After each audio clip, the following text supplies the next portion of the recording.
Hello and welcome back everyone to Packs and Picks. I've got the cards we opened on the channel over the last week here, and I'm going to go over the deck I put together from the pool. So let's dive right in. First off, we'll take a look at the leaders. So we got Boba as our sole villainy leader. And we had Leia, 3 Jins, and a Chewie. And honestly, I kind of like it when sealed pools end up this way just because there's so many decisions to make when making a sealed deck, and this way the deck or the pool kind of just makes a decision for you. There's 2 less leaders that I got to choose from. And in this case, we've only got the one villainy hero or villainy leader in Boba. And so my take when I was looking at this pool was, okay, I'm going to look at my villainy cards and see if there's anything compelling there for me to pull me into villain. And if not, then I can just kind of rule out all those cards entirely. So before I show you the deck I did end up with, because I didn't end up in villainy, let's take a look at the villainy cards and what they're bringing to the table. And if anything, it'll just make for a compelling comparison when we look at the deck that I did end up with. So I'll go ahead and set that out right now. I do think red-yellow is going to be the best way forward for this build. And we'll talk about why here in a moment.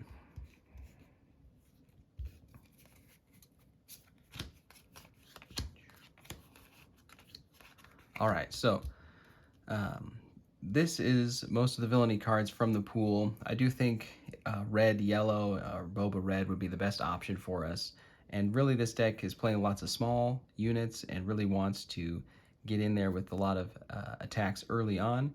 And I do have the Imperial Legion or the Emperor's Legion as a splash, and I think this works really well with a lot of low-cost units, so you can sacrifice them in and then play this even as a splash for 4 cost, I think, to get back all those units that you sacrificed in a big attack in one turn.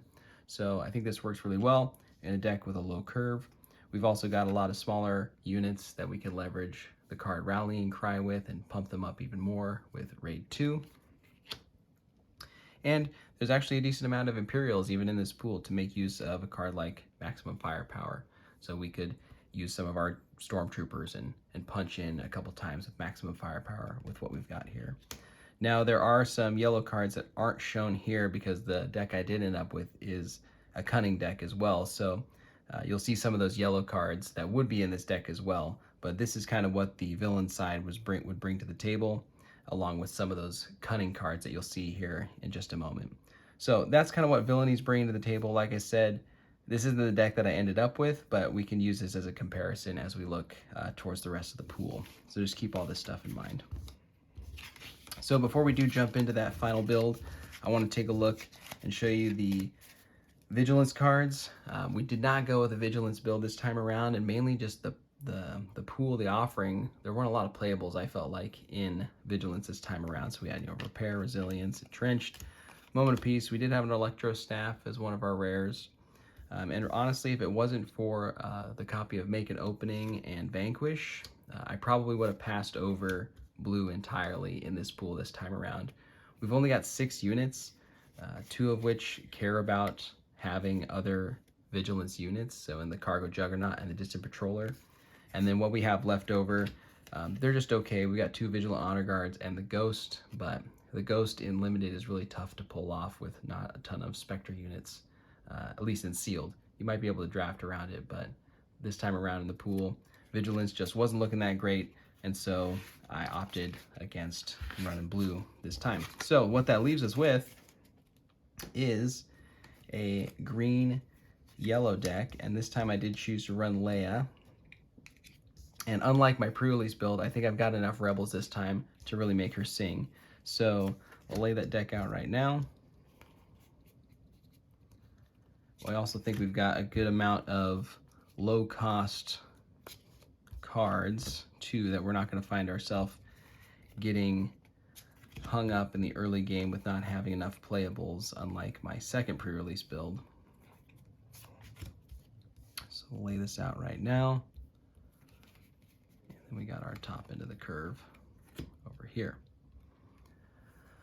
All right, so like I said, this time I think I've got enough Rebels. I've got 10, including Leia, in the deck, so things like Metal Ceremony I think are going to work a lot better this time with more Rebels, as well as Leia's natural ability to trigger more Rebels to attack. So I've actually got the Rebel critical mass this time around. Also, by going in yellow-green, we're able to jam a lot of our rares into the deck. So some of the rares that we're putting in this deck are Frontline Shuttle. I really like this card. It's basically like a second copy of Strike True, but it can also attack and defend if necessary. It's a unit, so it can wear upgrades really well. So I do like the Frontline Shuttle. That's one of our rares in the deck. Another one of our rares in the deck is the Strafing Gunship. So 4 cost 3/4, it can attack units in the ground area. So this I like a lot for just being super flexible. It can pick off those smaller ground units that might be left over from the early game. They're still being a nuisance. So really like the Strafing Gunship.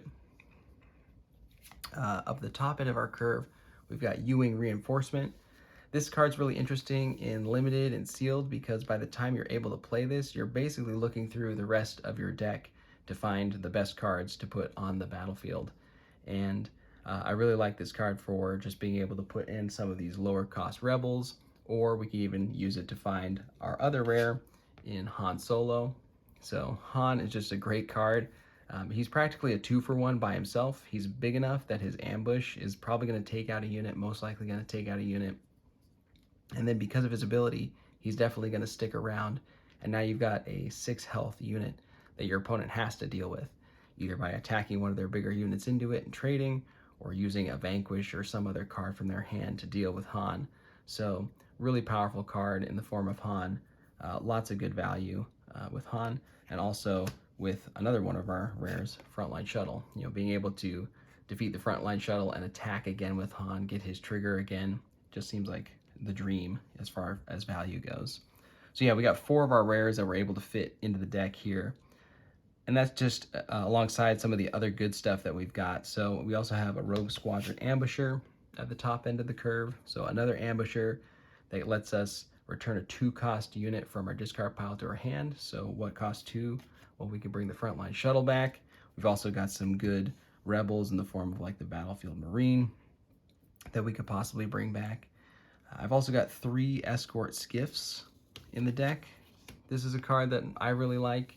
So 4 cost, has ambush if you've got another green unit on the battlefield, which we're playing a decent number of green units, so I'm pretty confident we'll be able to trigger this.